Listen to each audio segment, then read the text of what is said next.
Hace poco más de un mes estábamos aquí, bueno, aquí no, en el piso de abajo de este restaurante Casa Salvador de Madrid, calle Barbieri. Estaba aquí con Hermenegildo y hoy hemos vuelto a repetir la experiencia porque estuvo muy bien. Ha estado Luis Fernando también, ha estado Jano, pero se han tenido que ir. Luis Fer porque tenía que trabajar y Jano porque se tenía que dormir la siesta. El cabroncito no se ha querido ni quedar. Una costumbre muy sana, ¿eh? Sí, sí, muy española, pero le hemos dicho, hacemos 1-3, nada. No ha querido, ¿eh? Eso hay que apuntar. No, dice, además, no sé por qué. Es que Jano, yo creo que en algunas dimensiones es tímido. No, de tímido no tiene nada, lo que es siestero. Le gustan más las siestas que un tonto un pito, más que Alberto Garín, que ya es decir. Más Jano se echa las siestas metido en la cama. No es que se tire en el sofá y se quede así traspuesto, no. Entra en la habitación, no sé si le pone lo que decía la siesta de pijama y Padre Nuestro. Sí, original. Bueno, se mete, cierra, apaga la luz, echa la persiana y se mete. ¿Sabes quién dormía la siesta todos los días? ¿Quién? Que decía que era lo que le permitía tener 2 días en el mismo día. ¿Quién? Winston Churchill. Churchill Era, sí. Churchill era siestero. Churchill era siestero. Para que veas. Claro, no, hombre, y eso le permitía cuando estaba en los War Cabinets, en el gabinete de guerra durante la Segunda Guerra Mundial, durante la batalla de Inglaterra. Él dormía siesta porque era lo que le permitía estar luego hasta... Claro, luego estar por la noche. Bueno, por la noche, ¿no? Pues nada, ya que tengo aquí a Hermene, le estáis viendo, hablábamos aquí hace nada, un mes, poco más de un mes, hablábamos de Pedro Sánchez. Podríamos seguir hablando de Pedro Sánchez, pero tampoco nos apetece mucho. Preferimos hablar hoy de una persona muy conocida en España y parte del extranjero llamada Íñigo Errejón, que está en apuros. Y aquí Hermene, que es un analista político fuera de lo común, le suma el hecho de que es abogado. Uno de los mejores abogados de Madrid. No me dedico al penal. Pero eres abogado, eres un gran abogado. Bien, tú sabes, estás al tanto más o menos de la movida de Errejón, ¿no? Estoy más o menos al tanto. ¿Sabes lo que pasó? Bueno, he visto reproducido en medios la declaración de la presunta víctima y de la declaración del presunto culpable, ¿no? Bien, sabes que este chico, que, bueno, creo que no sería faltar a la verdad si decimos que era un mujeriego, era. Ahora supongo que ya lo habrá detenido. O no, que o sea, quiero decir le gustaban las chicas y andar con unas y con otras y tal, todo correcto. Sí. Bueno, le denunció a raíz de una denuncia anónima en una cuenta de Instagram, la de Cristina Fallerás, apareció una denuncia no anónima, sino de una actriz y presentadora llamada Elisa Mouliá, que dijo que en el año 2021, en el mes de octubre, si mal no recuerdo, habían tenido un rifirrafe. Es decir, que el otro había intentado abusar de ella, o había abusado directamente de ella. Le había tocado los pechos, le había pegado un magreo, vamos, con sentido, le había dado un beso. Ella se apartó, se fue y luego se marchó con él a su casa. Allí lo volvió a intentar y esto es cuando ella se fue. Bueno, todo esto fue hace 3-4 meses, la comidilla de toda la prensa. Y ahora ha vuelto a renacer porque ya ha tenido que prestar declaración en el juzgado. Y no sé si has oído lo que ha dicho ella y él. He oído. Bueno, es decir, vamos a ver. O sea, yo creo que aquí esto sirve para establecer un debate sobre cómo se ha construido una ley que es una ley muy injusta porque altera o invierte la carga de la prueba. Es decir, le daba a la víctima la presunción de veracidad y cargaba sobre el culpable la presunción de culpabilidad cuando la Constitución lo que establece justamente es la presunción de inocencia. No, nada, muchas gracias. Nada, yo creo que estamos aquí muy bien. Más que servidos. Más que servidos. Sí, yo voy a seguir con mi café todavía y ya está. Estamos aquí. Que conste que yo lo he intentado, ¿eh? El camarero lo ha intentado, pero somos nosotros los que no hemos querido. Bueno, puedes en plan sala y así. Puedes continuar. Aquí no se puede. Puedes continuar, Hermene. No, lo que te decía, Fernando, es decir, hemos sucumbido a la tentación ideológica y hemos alterado las reglas tradicionales de la construcción del derecho a la tutela judicial efectiva, donde lo que se establece es una presunción de inocencia y tú tienes que destruir esa presunción de inocencia de tal manera que la carga de la prueba se traslada a quien afirma y no al que niega. Es decir, si yo te digo ahora mismo, voy al juez y le digo, Hermenegildo Altozano me ha robado el teléfono móvil. Yo tengo que demostrar que me tienes que probar que yo te demostrar tú que yo te lo he robado. Yo no tengo, mira, desde hace mucho tiempo existe en derecho procesal una institución que se llama la probatio diabólica. Yo no tengo que probar lo que no ha ocurrido. Tú tienes que probar lo que ha ocurrido. Es decir, yo no puedo probar que yo no te he robado. Tú tienes que probar que yo te he robado. Pero lo que están pidiendo en casos de género es eso mismo. Es exactamente lo mismo, con una diferencia. Como han antepuesto la ideología y han antepuesto esa construcción por la que el heteropatriarcado ha percudido y ha contaminado las relaciones durante mucho tiempo y las mujeres son víctimas de ese heteropatriarcado, decidieron en un momento determinado construir una ficción jurídica sobre la base del yo sí te creo hermana. Es la última de las leyes. Claro, el yo, más allá de la de género. El yo sí te creo hermana, en lo que se traduce es en una alteración del principio de presunción de inocencia y en una alteración de la carga de la prueba. Lo que decías antes, si estuviéramos con el yo sí te creo hermana y lo trasladáramos al caso del robo y tú dices que yo te he robado tu teléfono móvil, en el yo sí te creo hermano yo tendría que demostrar que yo no te he robado el teléfono móvil. En el caso del yo sí te creo hermana es el varón. También sucede con las denuncias por violencia de género, hay una presunción de veracidad a favor de quien denuncia, cuando la denunciante es una mujer frente a un varón. ¿Qué ha ocurrido con Íñigo Errejón? Que está probando la propia medicina que ellos mismos se encargaron de fabricar en ese laboratorio perverso de ideas que se llamaba Podemos o el 15M o como quieras llamarlo, o el perroflautismo, me da igual. Es decir, en esa ideología perversa que establece que por una sencilla razón biológica, que es nacer hombre o nacer mujer, tú tienes a tu favor la presunción de culpabilidad, tienes en contra la presunción de culpabilidad o tienes a tu favor la presunción de veracidad, pues él ahora mismo se enfrenta a una situación donde justamente se ha producido esa alteración de la carga de la prueba. ¿Qué le ocurre a Íñigo Errejón? Íñigo Errejón tiene suerte, en el sentido, la misma suerte que tenemos todos los demás, de que el sistema procesal español es un sistema muy garantista, donde hay un juez que va a realizar una instrucción, donde hay una obligación de aportar pruebas que destruyan esa apariencia, donde se ha realizado un primer interrogatorio con el fin de establecer, porque cuando hay una acusación lo que se establece, se decide instruir para ver si efectivamente hay culpabilidad o no.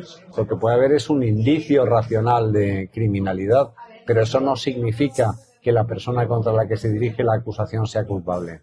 Hay que instruir, hay que abrir el juicio oral, hay que practicar las pruebas, hay que dar la posibilidad a las defensas de que se pronuncien en favor de su patrocinado, y aquí cuando hablamos de pruebas, aquí vale todo. Es decir, si yo tengo que proteger mi inocencia, yo voy a utilizar todos los medios a mi alcance. Y esos medios a mi alcance pasan, por ejemplo, por hacer una investigación y decir, oiga, yo quiero saber si la persona que me está ocupando está obteniendo algún tipo de lucro de esa actividad. Eso lo ha pedido ya.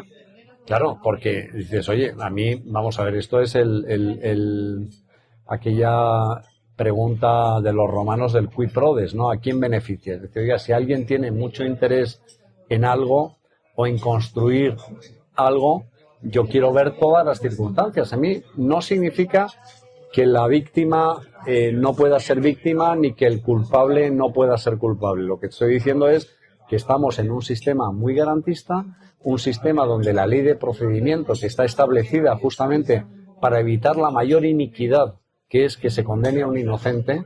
Claro. O sea, hay mucha más iniquidad en condenar a un inocente que en dejar libre a un culpable. La gente dice, no, hombre, no, es que hay que asumir el riesgo que de vez en cuando falla el sistema y metemos en el trullo a alguien que es inocente. Claro, eso lo dices muy fácil cuando no te toca a ti.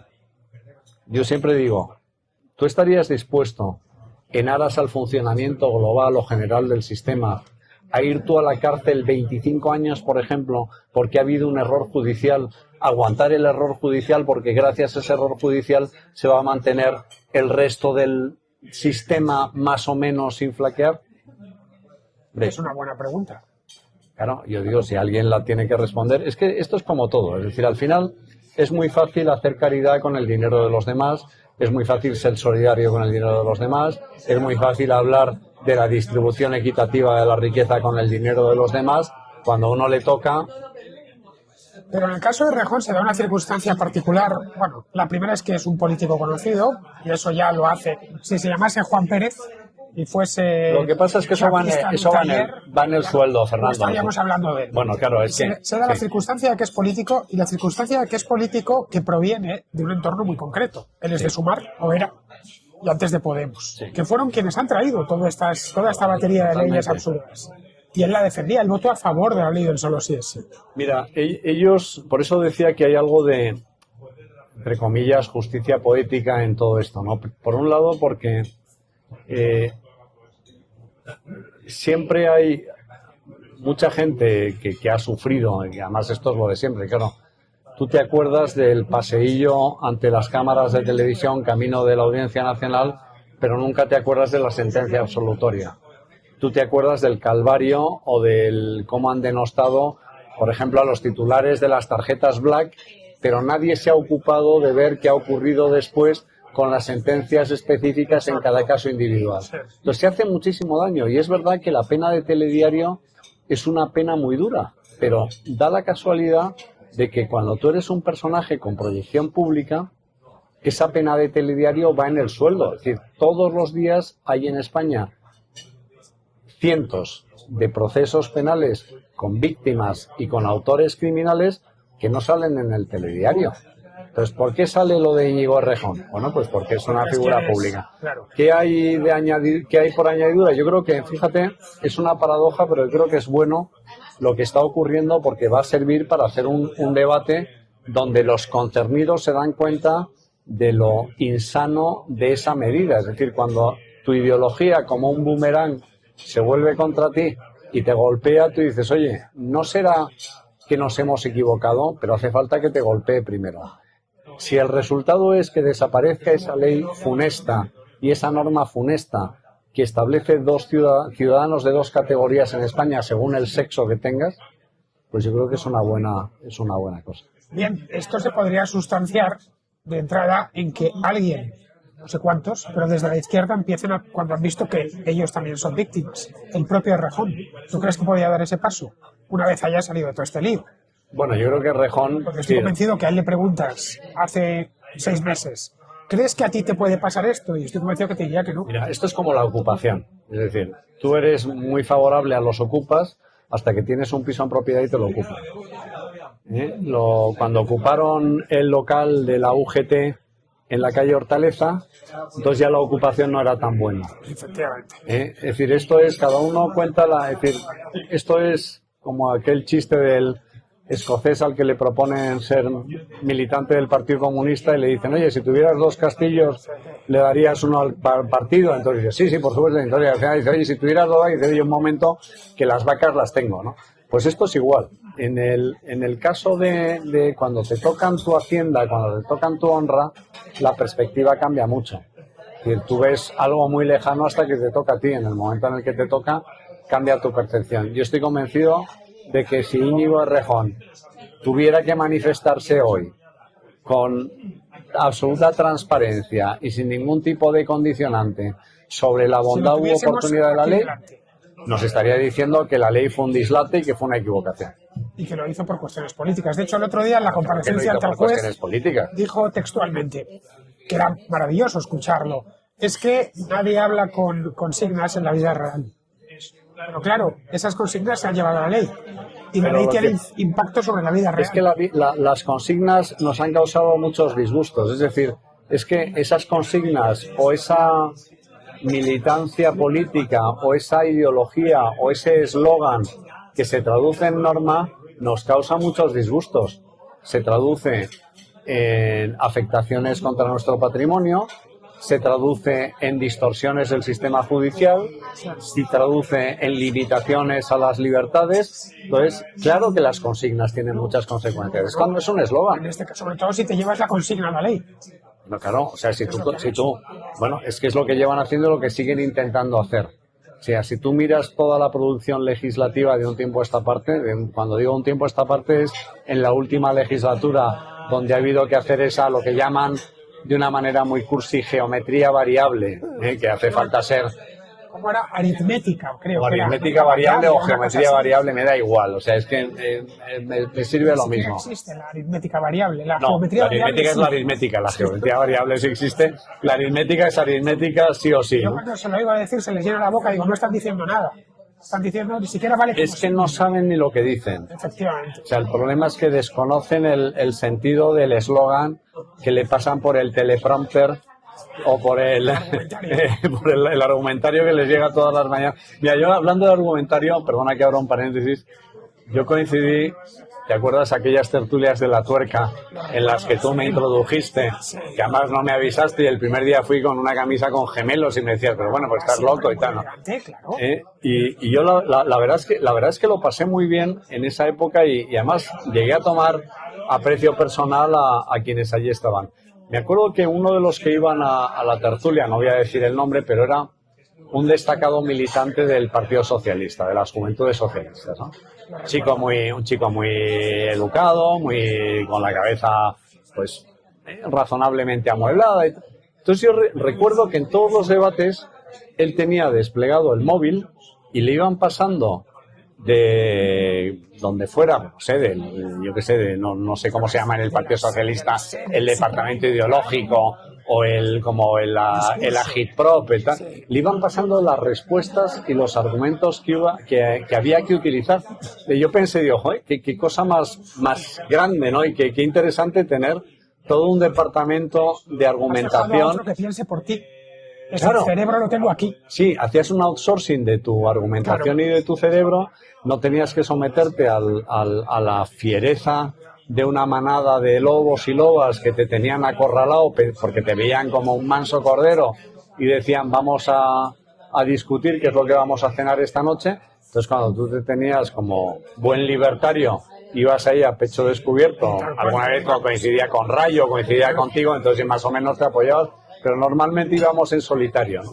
Y entonces yo veía que tenía aquí la pantalla del móvil abierta con todos los argumentos, le iban mandando y además era muy interesante porque no hacía falta luego que vieras el telediario para ver las declaraciones de quien fuera porque todos decían absolutamente lo mismo. Efectivamente. Bueno, aquí tenemos una derivada más, un de Rejón, y es el juez.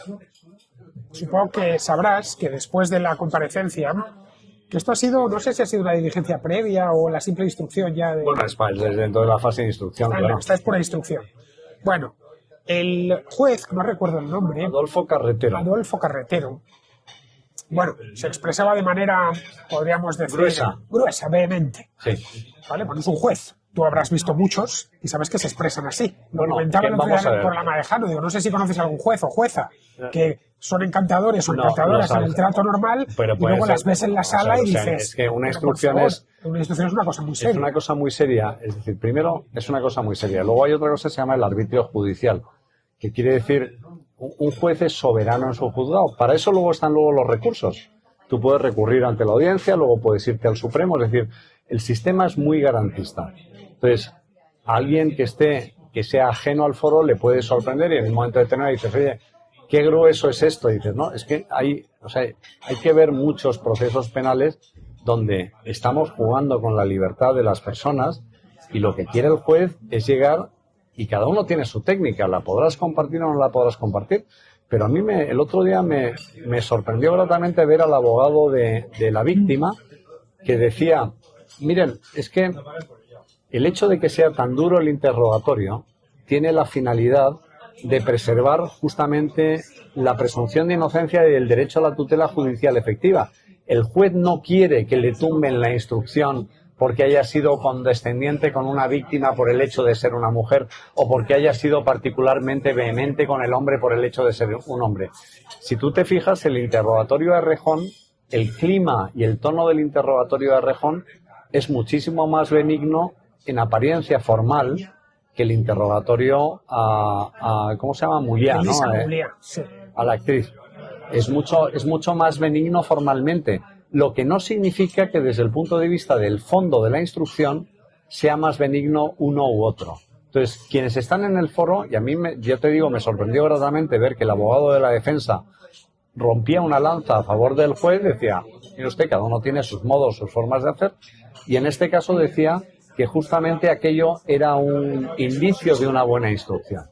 Y no lo digo yo, lo está diciendo el abogado de la víctima en este caso. Bueno, lo que le estaban acusando de ser machista, lo han denunciado ante el Consejo General del Poder Judicial este hombre, no sé si lo sabes. Es que a mí lo del machismo no machismo, vamos a ver, quiero decir, a mí me importa una ese día en vamos a ver, Twitter, a mí me importa un rábano que quien maneja un avión cuando voy por mitad del Atlántico sea machista, feminista o medio pensionista. A mí lo que me importa es que sea un buen piloto, que me lleve el avión a destino. A mí me importa un rábano y estoy convencido que a las víctimas femeninas o a las mujeres que estaban en el aeropuerto de Kabul esperando a ser evacuadas por los geos, les importa un rábano que el geo sea machista o sea feminista, que utilice el lenguaje inclusivo o no utilice el lenguaje inclusivo. Lo que le importa es que tenga la fuerza suficiente para protegerlos y montarlos en un avión de salida del aeropuerto de Kabul y asegurar que se preserva la integridad física. En el caso de un juez, a mí lo que me importa es que instruya bien y que respete el derecho a la tutela judicial efectiva. Le estaban acusando cierto juez, voy a dar el nombre, muy famoso, juez de izquierdas, ya sabes, de estos que suelen aparecer siempre en público. ¿Juez o de los que ha sido condenado por prevaricación en algún momento de su...? Este es juez. Decía que le faltaba perspectiva de género. Pero es que eso es una chorrada. O sea, quiero decir, de género, pero es que yo he visto cariño a la víctima. No, cariño, pero vamos a ver, usted. Fernando, yo he visto en alguno de estos observatorios que pagamos todos con nuestros impuestos, algunos hablar de matemáticas con perspectiva de género. ¿Qué es la matemática con perspectiva de género? Que en lugar de decir uno dices una. Que en lugar de decir cuatro dices cuatra. Finca. O sea, es que no, ¿qué es matemática qué es justicia con perspectiva de género? ¿Prevaricar? Es decir, una justicia con perspectiva de género significa que yo tengo que torcer la aplicación de la ley en favor de una mujer porque es mujer. ¿Eso significa perspectiva de género en la justicia? Me deja muy intranquilo. A mí también. Con la perspectiva de género, esencialmente le están pidiendo que sea injusto. Por eso te digo, sí. Ventaja una parte. Por de hecho, las leyes o prevaricar. Estas leyes tan defectuosas están hechas con perspectiva de género y precisamente por eso cojean. Bueno, cojean y provocan situaciones en las que cuando es víctima quien impulsó esa ley se da cuenta de lo inicuo que fue en su momento ese proceso legislativo. Entonces, yo creo que es decir, una cosa es sentarse en una tertulia en televisión y decir butads, o como estamos tú y yo ahora, pues haciendo comentarios, un análisis tal. Bien, pero te digo que cuando tú estás y además estás percudido por ese ambiente, ¿no?, de género, y sabes que si no dices eso no te van a volver a invitar a la tertulia, porque es probablemente lo que ocurre, porque esto funciona así. Porque tú dices, como esto forma parte de esa nueva dictadura del pensamiento. Bueno, de ese circo en general. Es una dictadura del pensamiento, pero quiero decir que tú dices, oye, si tú no te colocas en la línea oficial de pensamiento, no te vuelvo a invitar a la tertulia. Entonces, pues el otro dice, mira, aquí me perfumo de valiente y de defensor sin ningún riesgo, por cierto, y entonces hago aquí un excursus sobre la perspectiva de género en la aplicación de justicia. Yo he oído tonterías hace poco una señora jueza o juez, una señora juez, diciendo que había que instruir a los jueces en perspectiva de género. Pero vamos a ver, ¿qué significa esto? ¿Que tengo que dictar las sentencias de una manera desequilibrada o desbalanceada? Claro. Que volvemos a un concepto muy propio del nazismo y del Corea del Norte, del derecho penal de autor y no del derecho penal de hecho. Es decir, tú eres criminal por ser hombre y no por lo que has hecho. Tú no eres criminal o eres presunta inocente por ser mujer y no por lo que has hecho. Es decir, ¿qué ocurre cuando la violencia tiene un sentido inverso? ¿Por qué metes en el mismo saco a todo un género? ¿Por qué dices, oiga, es que todos los hombres tienen la presunción? ¿Por qué? Es que hay más hombres delincuentes en violencia de género.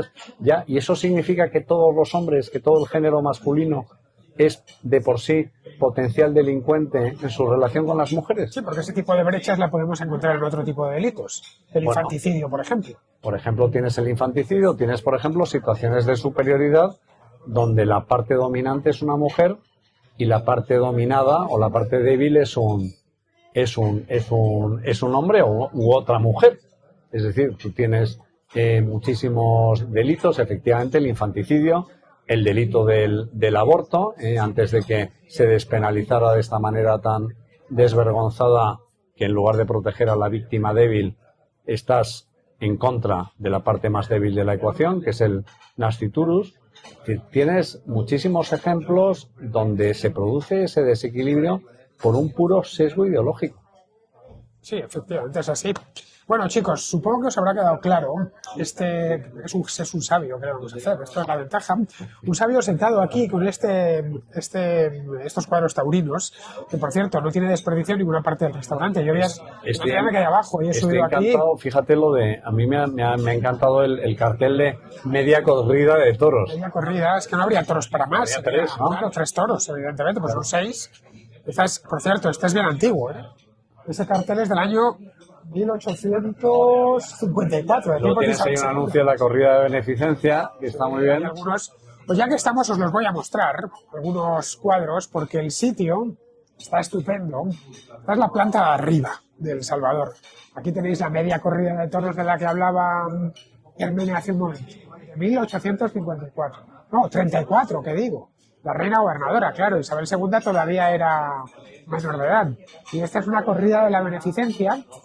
Lo único que no veo la fecha, pero en tanto que ponen los 1891 parece que es.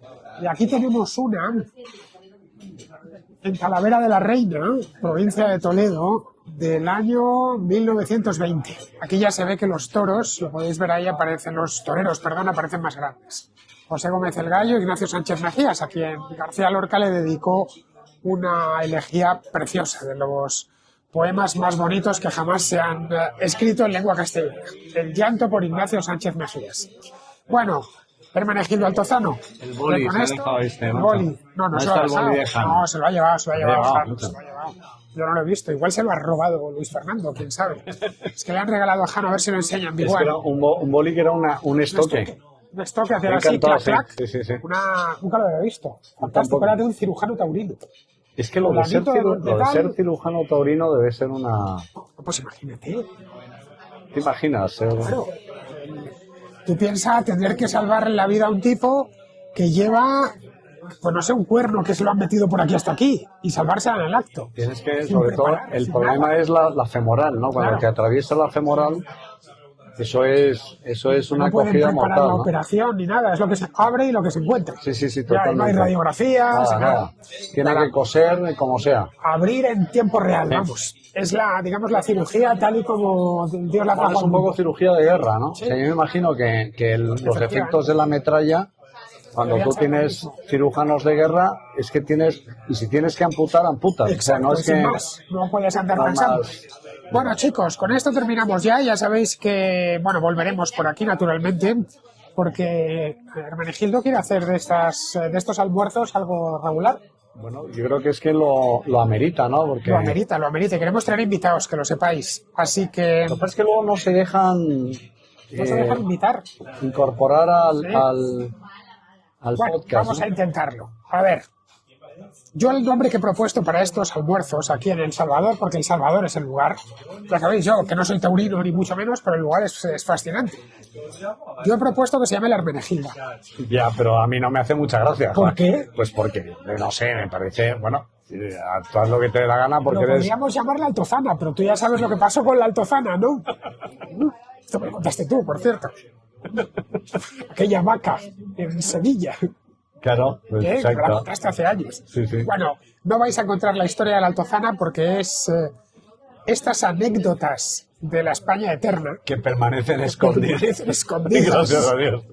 En concreto estaba en la cabeza de Hermene y me la contó un día. Bueno, tu hermano también la sabe, la historia de la Altozana. Pero no, la Altozana no, la Hermenegilda, porque él es el que nos convoca. Así que la próxima haremos en febrero. Un título, por favor. O sea, las cosas no existen. Pero ya pusiste en el otro un café con Hermenegildo. Pues eso está muy bien, joder. Ya, bueno, pero...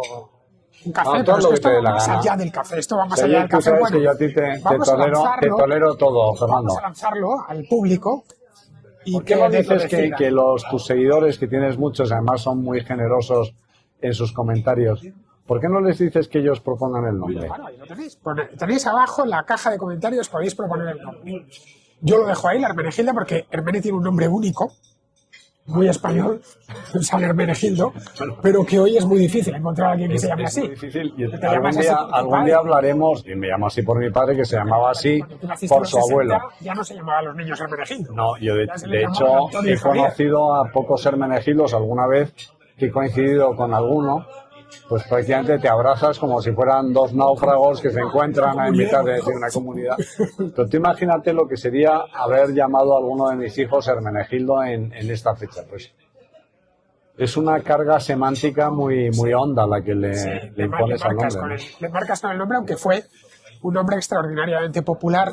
De hecho, la historia de San Hermenegildo, que es una historia que viene de los reyes godos, forma parte de la historia de España. Es muy medieval porque es el padre que mata a su propio Mata hijo, a su ¿no? propio hijo, efectivamente, que le repudia porque San Hermenegildo era católico y su padre Yo era creo que arriano. ese era el pretexto, porque debía haber de fondo algún tipo de... Además, tratándose de los godos, tratándose de reyes, príncipes y godos, yo creo que habría algún tipo de lucha de poder. El morbo gótico. Y el padre, Leovigildo, me lo quito de encima. seguro que se sentía amenazado, ¿no? Sí, porque estaba en Sevilla. Estaba la zona más en rica, Sevilla, sí. estaba en la Bética, que era la zona más rica, y es posible que dijo, este me quiere quitar a mí la corona de la cabeza, voy a liquidarle con el cuento este de que es católico, me lo quito de encima. Y luego con esas peleas muy intrafamiliares, tan mediadores, pues llegaron los invasores Del norte de África de África y nada, la batalla del Guadalete fue como un paseo militar, ¿no? Les costó poco y menos. Bueno, aquí terminamos, que no os queremos quitar más tiempo del que ya os hemos quitado, que ha sido mucho, y os agradecemos que nos hayáis acompañado en esta sobremesa, que ha venido acompañada no solo del café, sino de unos polvorones que nos han traído fuera de temporada. Estaban Sí, que buenísimos. tú te has dedicado a diseccionarlos, macho, viendo de qué... Me he comido uno, estaba buenísimo. Me he mirado porque quería saber de qué eran. Yo es que no veo de cerca. Entonces, el tema es que, claro, comer un polvorón ya a finales de enero, bueno, Porque me nos resulta podían un haber poco traído chocante. unas torrijas, ¿no? Que es lo que toca ahora. Fantástico. Bueno, empieza a tocar dentro de poco. Bueno, cuidaros mucho y nos vemos en la siguiente Hermenegilda.